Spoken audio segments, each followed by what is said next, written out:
Hello everyone, it's Gina from OrchidandOpal.com, and today I'm back to show you how I made these earrings that I shared recently from products I had picked out from BeadingSchool.com. I've gone on to make several other pairs with different materials, especially different connectors, just to show you how the colors you choose and how different connectors can change the overall look. And in case you're not able to get your hands on these specific connectors, how you can still make some very nice pairs of earrings using these beaded components. So I've got several different examples here, and we're going to be making the other one to go along with this pair today. I'll leave the full list of materials right down below the video, as well as links to where you can get your hands on these items. And I'll also put up a blog post with the colors and more specific materials used for all the different colorways that you see here, in case there's one that you especially want to replicate. In short though, what you'll need are some DiamonDuos or GemDuos, either one will work. You'll need some Amos Puca beads, some 2mm, I'll be using fire polish today, but you can use pearls or drux, and we'll be using some 15-0 seed beads. Of course, you'll need your earring findings and a connector of your choice, your tools like your scissors and your jewelry pliers, and I'll be using a size 12 beading needle today with approximately 2 feet of beading thread per beaded component, and I'll be using the 6-pound 0.006 inch diameter Fireline. Now with all that out of the way, you can go ahead and gather your materials if you'll be making one of these along with me, and we will jump into this tutorial. Alright, the first thing we're going to do is string on the center ring of beads, and we're going to pick up one of these GemDuos, a 15-0, the Amos Puca going through the narrow end, and you're going to repeat that sequence until you have 4 of each of these beads on your needle. And just make sure you have the GemDuos or your DiamonDuos going in the same direction. When you put them on, the bottom is going to be flatter, the top has that slightly beveled edge. Go ahead and pull some of these down.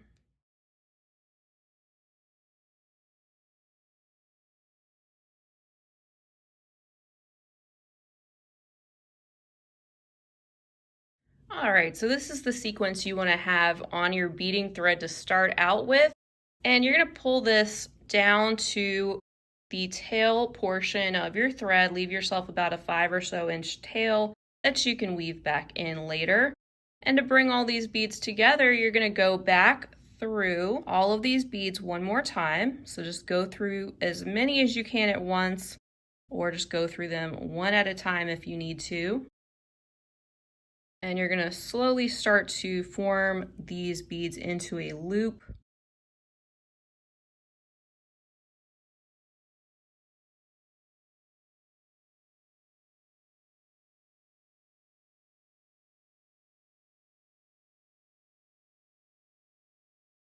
And you want to go just past where you started so that it does close up that loop. And I want to be coming out one of these GemDuo beads to get to our next step.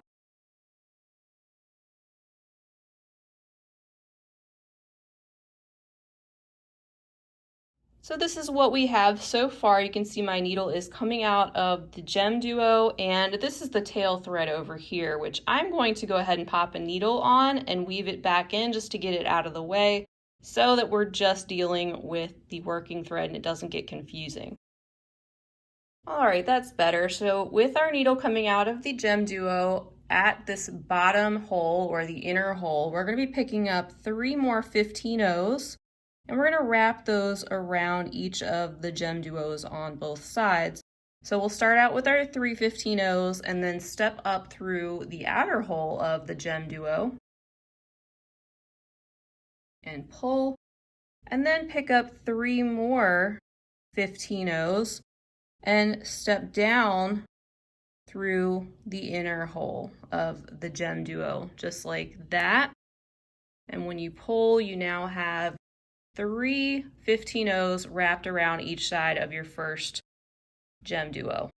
Now you want to proceed through the 15-0 and then through the Amos and then through the next 15-0 and come out of the next GemDuo, so you can repeat that and do it again, picking up 3 of your 15-0s, going up through the outer hole of that GemDuo, picking up 3 more 15-0s, and then swinging back around and going through the inner hole of that GemDuo.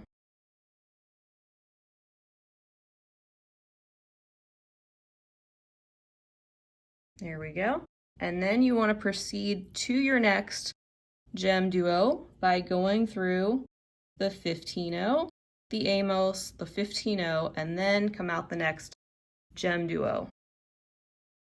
So repeat that around the next 2.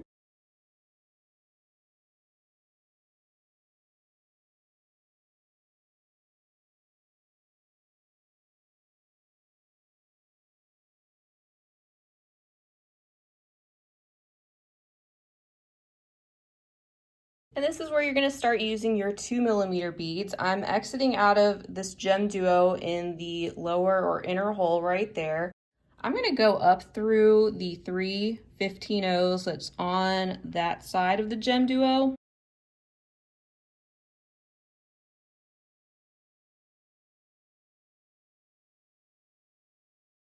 Then I'm going to go through the GemDuo only. Don't go through those 15-0s that come after that. But this is where we're going to add in our 2mm beads. So we're going to pick up a 2mm, and then we're going to go through the outer hole of this Amos bead. So just skipping the 15-0s and going through the outer hole of the Amos, making sure those 15-0s stay at the top of the piece.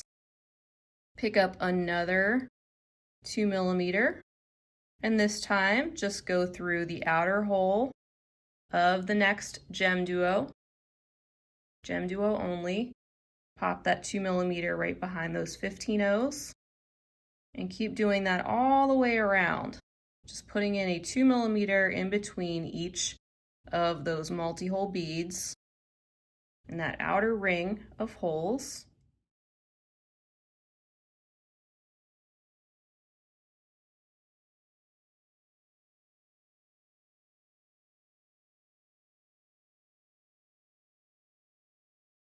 And then when you get to the last one, going through the GemDuo, I'm going to also proceed through the 2mm. We want to be coming out of one of the 2mm right before the Amos bead, because we're going to wrap some 15-0s around each of those curves. So now we want to pick up 9 15-0s.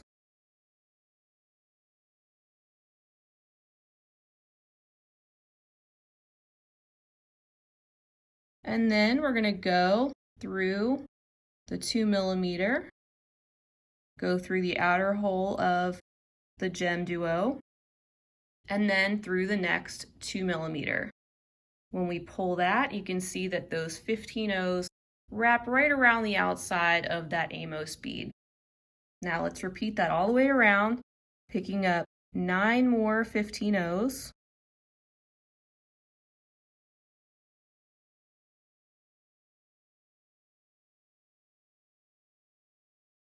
We'll go through the next 2mm, GemDuo, and 2mm.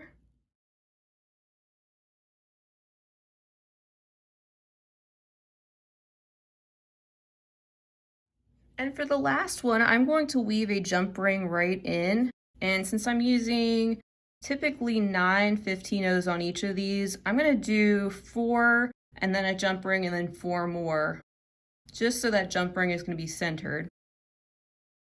So 4 and then a jump ring. So after I have the 4 seed beads on and then my jump ring, I'm actually going to go through the jump ring again. And I'm going to do that a couple times just to keep that in the center of the 15-0s. And pull that down like that. And then I'm going to pick up 4 more. And then finish up by going through the 2mm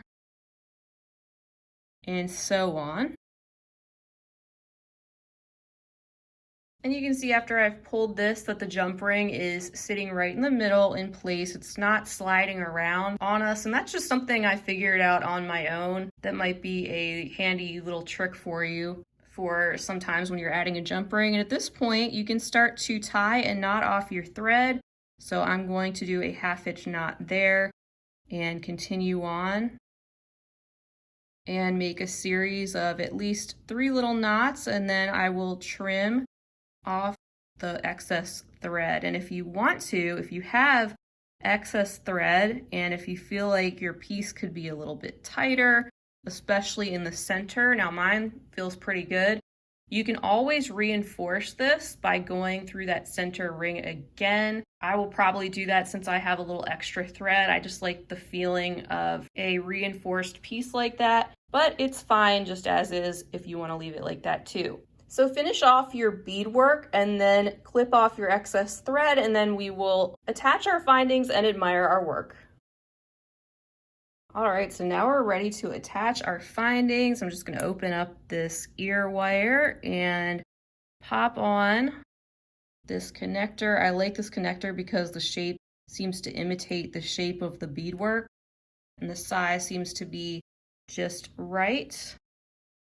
And then I'm going to open up the jump ring here that we had already attached and add that onto the bottom of the connector and twist the jump ring closed carefully, making sure there's no gap there or anything.